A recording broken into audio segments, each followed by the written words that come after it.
Słuchajcie onej historii sprzed wieków. O Świętosławie wam opowiem, córze piastowskiego księcia, której losy niosły się po morzach i krainach północy. Za dni ojca jej Mieszka stanął w róż pod lipą i rzekł: dziewczę te będzie matką królów, a przez nią dom Piasta splecie się stronami dalekimi.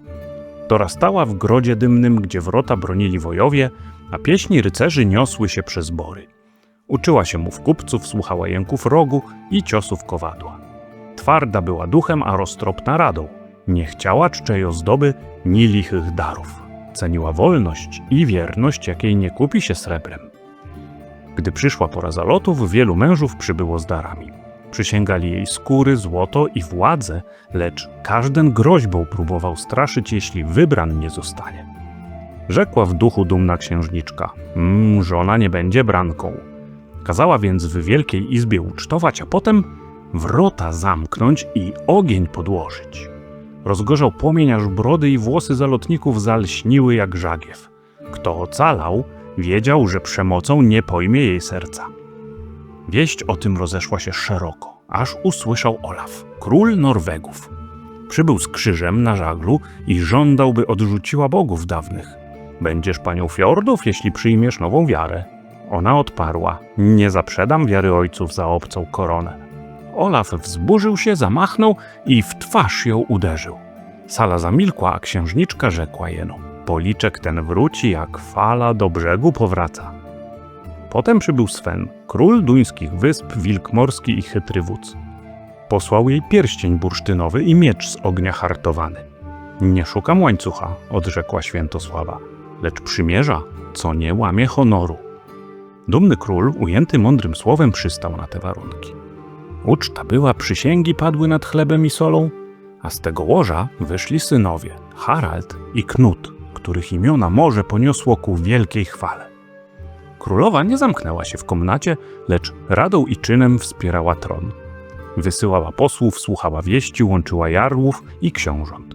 Pamiętała policzek Olafa i krzywdy nie zapomniała, lecz zemstę okryła płaszczem roztropności. Nadszedł czas wielkiej bitwy. Na wyspie ukrytej pośród wód zasadzka czekała. Brakkary wikingów stały jak wilki w trzcinach, tarcze biły o tarcze, a Olaf płynął dumnie, śpiewał pieśń zwycięstwa. Wtem sprzysiężone wiosła zamknęły mu drogę, a strzały padły gęsto jak grat. Król skoczył w fale, tarcza pogrążyła się w wodzie, a morze zamknęło się nad nim bramą ciszy. Oto dłonie wody, które pamiętają policzek, rzekła Świętosława, stojąc na dziobie okrętu. Wieść o tym dniu rozeszła się po karczmach i dworach. Śpiewacy nucili, że była to królowa dumna i silna, co krzywdę zamienia w dzieje. Lecz sama Świętosława westchnęła: sprawiedliwość jest ostrzem, które tnie obie strony. Niechaj więc chwała nie będzie pyszna. Wróciła do domu i dbała odtąd o pokój. Kazała naprawiać grody, mosty i targi. Prawo było równe dla wszystkich, a cło sprawiedliwe. Wdowy ochronę dostawały, a sieroty chleb. W noc kupały wychodziła nad brzeg i szeptała do fal: nieście moim synom szczęśliwy wiatr. Morze odpowiadało jej pianą i szumem, jakby mówiło: pamiętamy. Gdy lata nachyliły jej skronie, zebrała starszych i rzekła: koroną królowej jest roztropność, nie płocha chwała. Kto pyta o ogień, o policzek i o wodę, temu powiedz: ogień trawi pychę, policzek budzi pamięć, a woda niesie rachunek czasu. Pobłogosławiła kraj, miecze i ziemię. Nim odeszła, żelazo kazała zawiesić nad bramą, a nie nad sercem. Nie wiemy, gdzie spoczęła. Jedni mówią, że w piasku nadmorskim, inni, że w kurhanie pod dębem, lecz kto rusza ku dalekim wyspom, niech westchnie: pomnij, pani północy. A wtedy żagle nabiorą tchu, a droga stanie się lżejsza. I niechaj historia Świętosławy, królowej mądrej i nieugiętej, nauką dla nas będzie.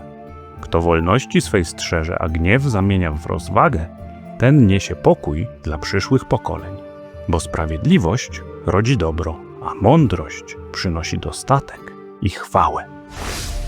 Jeśli ci legendy Słowian miłe, w opis wejrzyj, dobre słowo napisz, a i kawą uracz uraczyć, jeśli łaska.